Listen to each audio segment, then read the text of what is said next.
Hello friends. आज मैं आप लोगों के लिए भूकंप और ज्वालामुखी से संबंधित महत्वपूर्ण प्रश्न लेकर के आया हूँ। पिछले 2 वीडियो में हमने ज्वालामुखी और भूकंप के बारे में पढ़ा है।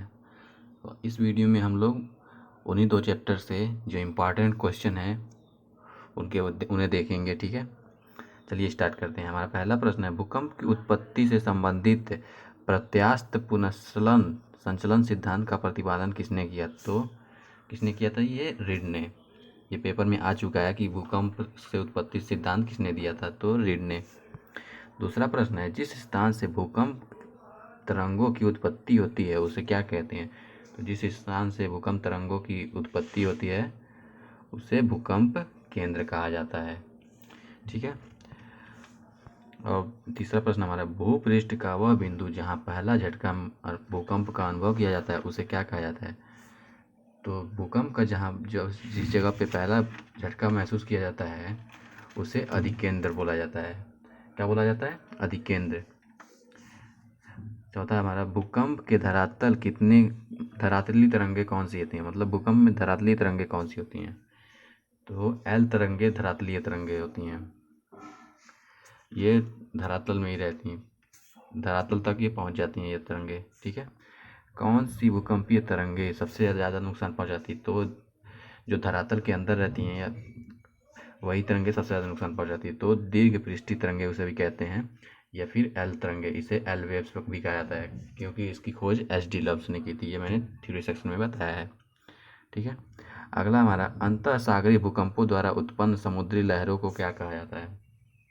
तो समुद्र के अंदर से जो लहरें उत्पन्न होती हैं उसके कारण जो भूकंप आते हैं उसे क्या बोला जाता है? तो सुनामी बोला जाता है। मतलब जो भूकंप समुद्र के अंदर अगर कोई भूकंप आता है उसके कारण जो लहर उठती है उसे क्या बोला जाता है? सुनामी बोला जाता है। विश्व में सर्वाधिक भूकंप किस पेटी में आते हैं? लगभग 63% सबसे ज़्यादा किस पेटी में भूकंप आते हैं? तो परिप्रशांत महासागरीय पेटी में सबसे ज़्यादा भूकंप आते हैं। ठीक है। किस देश में भूकंप से उत्पन्न विनाशकारी लहरों को सुनामी कहा जाता है? तो जापान में जो समुद्री लहर उत्पन्न होती है उन्हें सुनामी कहा जाता है। ठीक है। अगला प्रश्न हमारा, तरल पदार्थ से न होकर गुजर सकने वाली भूकंपीय तरंग कौन सी होती है? मतलब तरल पदार्थ से नहीं गुजर सकती कौन सी तरंग? एस तरंग। सेकेंडरी वेव से तरल पदार्थ से नहीं गुजरती है। प्राइमरी और एल वेव से तरल पदार्थ से गुजर सकती है। और केवल केंद्र से गुजरने वाली तरंग कौन सी है? केवल केंद्र से गुजरने वाली तरंग है पी तरंगे। प्राइमरी वेव्स ही केवल तरंग केंद्र से गुजरती है, बाकी सारी तरंगे, दोनों तरंगे केंद्र तक जाते जाते केंद्र से पहले ही लुप्त हो जाती हैं। भूकंप किस पैमाने पर मापा जाता है? मतलब जो भूकंप मापा जाता है सिस्मोग्राफ से किस पैमाने पर मापा जाता है? किस स्केल पर? रिक्टर स्केल पर भूकंप के मापा जाता है। ठीक है। अगला प्रश्न हमारा, भूकंपीय तरंगों को मापने के लिए किसका प्रयोग किया जाता है? तो भूकंपीय तरंग मापने के लिए सिस्मोग्राफ का प्रयोग किया जाता है। सिस्मोग्राफ का प्रयोग किया जाता है भूकंपीय तरंग मापने के लिए। समान भूकंपीय तीव्रता अर्थात समान बर्बादी वाले स्थानों को मिलाने वाली रेखा को क्या कहा जाता है? तो समभूकंप रेखा कहा जाता है। समान भूकंपीय तीव्रता वाले स्थान को मिलाने वाली रेखा को समभूकंपीय रेखा कहा जाता है। और इससे संबंधित एक और प्रश्न है, किसी क्षेत्र के उन स्थानों को मिलाने वाली रेखा जहां भूकंप एक साथ अनुभव किया जाता है। मतलब जिस जगह पे कुछ जगह है ऐसी जहाँ पे भूकंप एक साथ अनुभव किया जाता है तो उन्हें सहभूकंप रेखा कहा जाता है। उस रेखा पे जितने भी क्षेत्र होंगे उससे सहभूकंप रेखा कहा जाता है। ये रेखा कैसी भी हो सकती है, जरूरी नहीं कि एकदम सीधी ही हो, कैसी भी हो सकती है, टेढ़ी मेढ़ी हो, इस प्रकार से होती हैं, सर्कल में हो सकती हैं। ठीक है। भूकंप मापी यंत्र के अनुसार एक वर्ष की अवधि में सामान्यतः कितने बार भूकंप आते हैं? मतलब भूकंप से मापने वाला यंत्र के हिसाब से एक साल में लगभग 8,000 से 10,000 बार भूकंप आते हैं। ठीक है। एशिया के पूर्वी सीमांत में होने वाले भूकंप का कारण क्या है? मतलब एशियाई में जो ज़्यादातर भूकंप होते हैं उसका कारण क्या है? एशियाई प्लेट के नीचे पैसिफिक प्लेट का आवागमन। मतलब एशियाई जो जहाँ पे एशिया महाद्वीप है उसके नीचे एक पैसिफिक फेस है, उसी के कारण ज़्यादातर भूकंप आते हैं, जिससे जापान ज़्यादातर प्रभावित रहता है और हमारे देश का ऊपरी भाग प्रभावित रहता है उससे। ठीक है। प्राकृतिक का सुरक्षा वाल्व किसे कहा जाता है? तो प्राकृतिक का सुरक्षा वाल्व ज्वालामुखी को कहा जाता है। ज्वालामुखी को कितने प्रकार में बांटा गया है? ज्वालामुखी को 3 प्रकार से बांटा गया है। किस ज्वालामुखी में अक्सर उद्गार होते रहते हैं? तो सक्रिय ज्वालामुखी या जागृत ज्वालामुखी बोलते हैं। सक्रिय ज्वालामुखी में ऐसा हमेशा उद्गार होते रहते हैं। ठीक है। किस ज्वालामुखी में ऐतिहासिक काल में उद्गार नहीं हुआ है? तो मृत ज्वालामुखी में कभी भी उद्गार नहीं हुआ है, ना ही कभी होने की संभावना है। ठीक है, उन्हें ही मृत ज्वालामुखी कहा जाता है। ज्वालामुखी उद्गार के फलस्वरूप प्राप्त लावा एवं धरातलीय चट्टानों के टुकड़ों को सम्मिलित रूप से क्या कहा जाता है? मतलब जो अगर लावा और धरातलीय चट्टानों को एक साथ जब मिला दिया जाता है तो उस रूप को ब्रेसिया बोला जाता है ज्वालामुखी के। ठीक है। डाइक क्या होता है? तो मैंने वीडियो में बताया डाइक क्या होता है। डाइक ज्वालामुखी निर्मित आंतरिक स्थलाकृतियाँ होते हैं। मतलब जो अंदर की ज्वालामुखी से कोई जो फटने के बाद कोई किसी दरार में जाके लावा जम जाता है तो उसे ही डाइक बोला जाता है। वह कौन सा महाद्वीप है जहाँ एक भी ज्वालामुखी नहीं है? तो ऑस्ट्रेलिया महाद्वीप में एक भी ज्वालामुखी नहीं है। ये क्वेश्चन हमेशा पेपर में आता है कि किस महाद्वीप पे एक भी ज्वालामुखी नहीं है। तो आंसर इसका ऑस्ट्रेलिया महाद्वीप में एक भी ज्वालामुखी नहीं है। लैकोलिथ किससे संबंधित है? लैकोलिथ ज्वालामुखी से संबंधित है।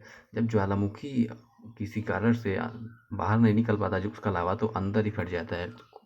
बड़े से एरिया लगभग 40,000 किलोमीटर ऐसे एरिया में फट जाता है। तो इसी फटे हुए भाग को जब जमने के बाद इसे ही लैकोलिथ बोला जाता है। तो ये पृथ्वी की सतह के अंदर ही रहते हैं। विश्व में सर्वाधिक जागृत ज्वालामुखी कहाँ स्थित है? ये प्रशांत महासागर के आसपास के एरिया में सबसे ज़्यादा जागृत ज्वालामुखी है। इसे इस प्रकार से है, मतलब प्रशांत महासागर के लगभग चारों तरफ ही ज्वालामुखी का उद्गार होता रहता है और सक्रिय ज्वालामुखी हैं लगभग सारे। विश्व का सबसे ऊंचा ज्वालामुखी पर्वत कोटापेक्सी कहाँ पे है? मतलब विश्व का सबसे ऊंचा ज्वालामुखी पर्वत कौन सा है? कोटापेक्सी। और ये कहाँ पे है? इक्वाडोर में है सबसे ऊंचा ज्वालामुखी पर्वत। ज्वालामुखी के कप के आकार के मुख को क्या कहते हैं? उसे क्रेटर बोला जाता है। मतलब जो ज्वालामुखी होता है इसका ये कप का आकार, इससे क्या बोले जाते हैं? इसे ही क्रेटर बोला जाता है। ठीक है। संसार का सर्वाधिक सक्रिय ज्वालामुखी कौन सा है? तो किलाई वो सबसे सक्रिय ज्वालामुखी संसार का। पृथ्वी की सतह के नीचे द्रवीभूत शेल्फ को क्या कहा जाता है? मतलब पृथ्वी के अंदर जो ज्वालामुखी के अंदर लावा रहता है तरल पदार्थ में, उसे मैग्मा बोला जाता है। जो तरल पदार्थ रहता है उसे मैग्मा बोला जाता है। ठीक है। विश्व का सबसे ऊंचा सक्रिय ज्वालामुखी कौन सा है? कोटापेक्सी है सबसे ऊंचा सक्रिय ज्वालामुखी पर्वत। ठीक है। फिलीपींस में कौन सा ज्वालामुखी लगभग 6 शताब्दियों से फटा नहीं है? 6 शताब्दियों के बाद फटा है। मतलब माउंट पिंटुबो फिलीपींस का ज्वालामुखी है, लगभग ये 6 शताब्दी के बाद फटा था। ठीक है। 10,000 धुआंरों की घाटी कहाँ पाई जाती है? ए वैली ऑफ स्मोक, इसे इंग्लिश में कहा जाता है ए वैली ऑफ स्मोक। कहाँ पाई जाती है? तो अलास्का में पाई जाती है। भारत में एकमात्र सक्रिय ज्वालामुखी कौन सा है? तो बैरन द्वीप है सक्रिय ज्वालामुखी भारत का एकमात्र। ये अंडमान निकोबार द्वीप समूह पे है। भारत का एकमात्र प्रसुप्त ज्वालामुखी कौन सा है? नारकोडम भारत का प्रसुप्त ज्वालामुखी है। ये मतलब कभी का उद्गार होता है इसमें। सबसे ऊंचाई पर स्थित शांत ज्वालामुखी कौन सा है? एकांकागुआ है, एंडीज पर्वत। ये सबसे ऊंचाई पर स्थित शांत ज्वालामुखी है।